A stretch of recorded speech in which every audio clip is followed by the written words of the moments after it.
ಏನು ಅರ್ಥವೇ ಆಗ್ತಿಲ್ವೇ ಈ ಕೇಸು?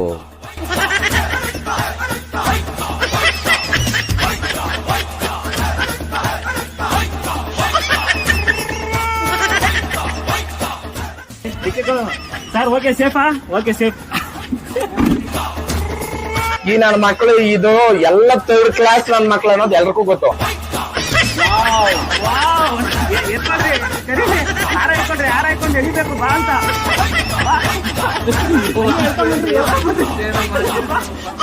ನೋವಿದೆ, ಆಕ್ರೋಶ ಇದೆ.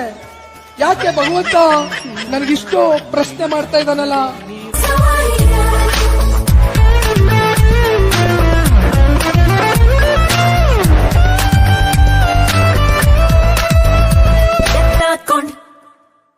ಎತ್ತಾಕೊಂಡ್ ಹೋಯ್ತಾ ಇರೋಲ್ಲ, ಟೈಮ್ ವೇಸ್ಟ್ ಮಾಡ್ದಂಗೆ ಎತ್ತಾಕೊಂಡ್ ಹೋಯ್ತಾ ಇರೋಲ್ಲ.